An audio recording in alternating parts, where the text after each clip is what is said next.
तो पिछले एपिसोड में हमने देखा कि हाकू अपनी जान देकर ज़ाबुज़ा को बचा लेता है और दूसरी तरफ साकुरा सास्के की हालत देखकर हैरान हो जाती है और रोने लगती है। और फिर हम देखते हैं कि ज़ाबुज़ा और ककाशी की लड़ाई आखिरी मोड़ पर आ जाती है और ककाशी ज़ाबुज़ा को मात देने लगता है और तभी वहाँ पर गाटो आ जाता है। अब आगे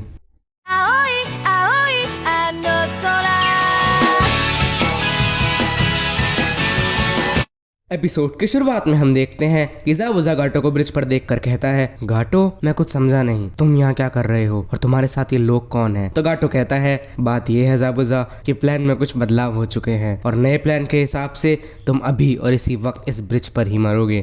और ये सुनकर ज़ाबुज़ा हैरान हो जाता है और फिर गाटो आगे कहता है, तुम्हारे प्राइसेस काफ़ी महंगे हैं तो मैंने सोचा कि तुम्हें रास्ते से हटा दिया जाए। हाँ, इन लोगों को भी मुझे पैसे देने होंगे, तो अगर तुम इनमें से कुछ लोगों को मार दोगे तो मैं तुम्हारा एहसान मानूंगा, पर क्या तुम ऐसा कर भी पाओगे? फिर नारुतो अपने मन में कहता है, क्या एक रोग निंजा काफ़ी नहीं था जो अब इतने सारे आ गए?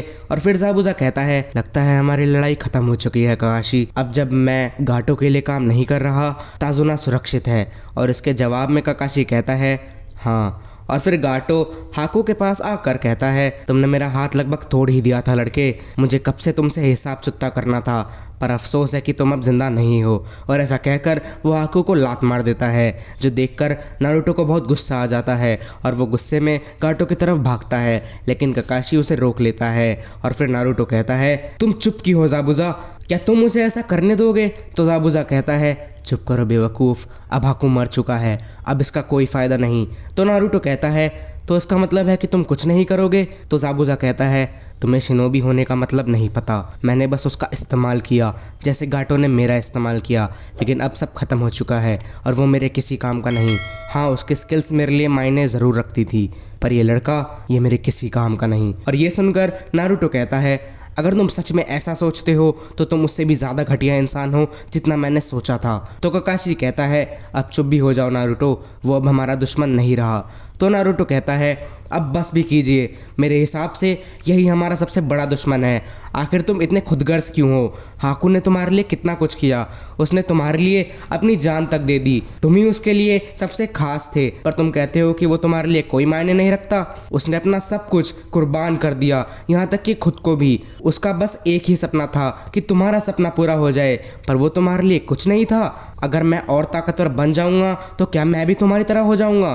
और ऐसा कहते कहते नारुतो रोने लग जाता है।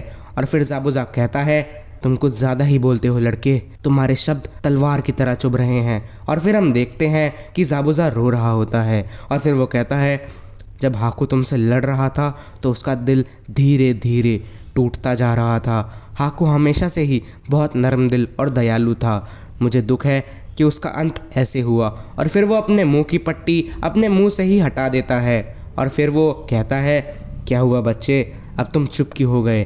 क्या तुम ये जानकर हैरान हो गए कि मैं इंसान हूँ? आखिर में शिनोबी भी इंसान ही होते हैं, चाहे हम इस चीज़ को कितना भी नकार दें, हम आखिर में नाकाम ही हो जाते हैं। कम से कम मैं तो नाकाम ही हुआ। और फिर वो कहता है, मुझे अपना कुनाई दो लड़के। और फिर नारुतो उसकी तरफ एक कुनाई फेंक देता है और ज़ाबुज़ा उसे अपने मुंह से पकड़ लेता है, जिसे देखकर गाटो डर जाता है और पीछे की तरफ भागने लगता है और अपने गुंडों को ज़ाबुज़ा पर हमला करने को कहता है। लेकिन ज़ाबुज़ा तेज़ी से सभी लोगों को मारना शुरू कर देता है, जिसके बीच उसे भी काफ़ी चोटें लग जाती हैं, पर आखिरकार वो भीड़ को पार करके गाटो पर हमला कर ही देता है। लेकिन तभी वो गुंडे उस पर हमला कर देते हैं और फिर गाटो कहता है, ओए बेवकूफ़, अगर तुम्हें अपने दोस्त के पास जाना है तो तुम जा सकते हो, पर तुम मुझे नहीं मार पाओगे। तो ज़ाबुज़ा कहता है, बदकिस्मती से मैं वहाँ नहीं जा सकता जहाँ हाकू गया है, क्योंकि हम दोनों ही नर्क जा रहे हैं।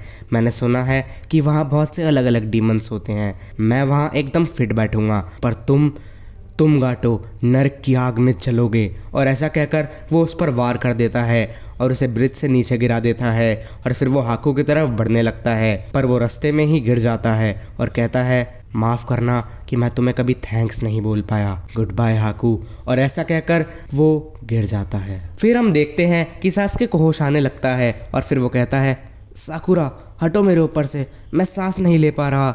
और ये देखकर ताजुना और साकुरा हैरान हो जाते हैं और साकुरा उसे गले लगाकर रोने लगती है। और फिर वो उठकर कहता है, नारुतो कैसा है और उस मास्क वाले लड़के का क्या हुआ? तो साकुरा कहती है, नारुतो ठीक है और वो मास्क वाला लड़का मर चुका है। और ये सुनकर सास्के हैरान हो जाता है और कहता है क्या, पर कैसे, क्या नारुतो ने उसे हरा दिया? तो साकुरा कहती है मुझे नहीं पता, पर वो ज़ाबुज़ा को बचा रहा था। और फिर साकुरा नारुतो को आवाज़ लगाने लगती है और सास्के को सही सलामत देखकर नारुतो खुशी से रोने लगता है। और फिर वो हाकू की तरफ देखकर अपने मन में कहता है पर कैसे? और फिर तभी उसे ज़ाबुज़ा की कही हुई बात याद आती है कि हाकू बहुत नरम दिल और दयालु है। और ककाशी भी सास्के को देखकर खुश हो जाते हैं। पर तभी वो गुंडे कहते हैं इतना खुश होने की ज़रूरत नहीं है, अब खेल ख़त्म नहीं हुआ है, हम यहाँ से खाली हाथ तो नहीं जाएंगे। घाटो तो गया, अब लगता है कि हमें विलेज को लूट कर ही काम चलाना पड़ेगा।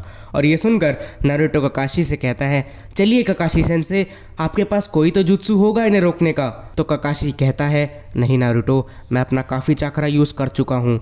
और फिर वो गुंडे हमला करने के लिए आगे बढ़ते हैं, लेकिन तभी एक तीर आकर ज़मीन पर लगता है। और फिर हम देखते हैं कि वो तीर इनारी ने चलाया होता है और उसके साथ बाकी विलेज के लोग भी होते हैं, जो देखकर नारुतो बहुत खुश हो जाता है और ताजुना की आंखों में आंसू आ जाते हैं। और फिर नारुतो शैडो क्लोन्स बना लेता है और ककाशी भी अपने बचे हुए चाकरा से शैडो क्लोन्स बना लेता है, जो देखकर वो गुंडे डर जाते हैं और भागने लगते हैं, जो देखकर विलेज के लोग बहुत खुश हो जाते हैं। फिर ककाशी ज़ाबुज़ा के पास जाता है और फिर ज़ाबुज़ा उससे कहता है लगता है सब खत्म हो गया। ककाशी मुझ पर एक एहसान करो, मुझे उसके पास ले चलो, मरने से पहले मैं उसे एक बार देखना चाहता हूँ। तो ककाशी अपनी शारिंगन ढकते हुए कहता है ज़रूर। और फिर वो उसे उठाकर हाकू के पास ले जाकर रख देता है और फिर अचानक से बर्फ़ गिरने लगती है, जो देखकर सब लोग खुश हो जाते हैं। और फिर ज़ाबुज़ा कहता है हाकू तुम हमेशा मेरे साथ थे और अब मैं सिर्फ यही कर सकता हूँ कि तुम्हारे आखिरी समय में मैं तुम्हारे साथ रहूँ। काश मैं भी वहाँ जा सकता जहाँ तुम जा रहे हो। फिर हम एक दूसरा सीन देखते हैं जिसमें साकुरा ज़ाबुज़ा और हाकू के मेमोरियल के पास खड़े होकर कहती है ककाशी सेंसे, क्या यही शिनोबी होने का मतलब है, दूसरों को यूज़ करना या खुद यूज़ हो जाना औजारों की तरह? तो ककाशी कहता है देखा जाए तो हम सब किस्मत के आगे औजार ही हैं, पता नहीं ये सही है या गलत, हिडन लीफ विलेज में भी यही होता है। तो नारुतो कहता है क्या हम लोग इसीलिए ट्रेनिंग करते हैं ताकि इन लोगों की तरह मर जाएं? तो सास्के कहता है आखिर इसका कारण क्या है?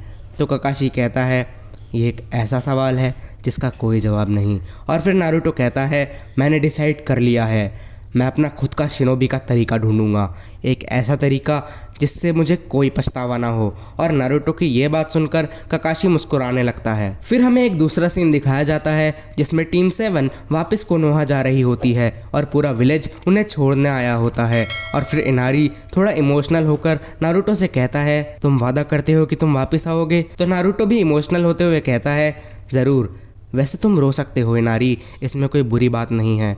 तो इनारी कहता है अगर ऐसा है तो पहले तुम क्यों नहीं रोते? तो नारुतो कहता है नहीं पहले तुम। और फिर वो दोनों ही रोने लगते हैं, जिसके बाद वो लोग वापस चले जाते हैं। और फिर ताजुना इनारी से कहता है उस लड़के ने तुम्हें हिम्मत दी इनारी, और तुमने हमें, ये उस लड़के की वजह से है कि हम ये ब्रिज बना पाए हैं। और तभी कोई कहता है जब ब्रिज कंप्लीट हो ही चुका है तो हमें इसका नाम क्या रखना चाहिए? तो ताजुना कहता है मैंने नाम सोच लिया है, द ग्रेट नारुतो ब्रिज। और यहीं पर हमारा एपिसोड ख़त्म हो जाता है।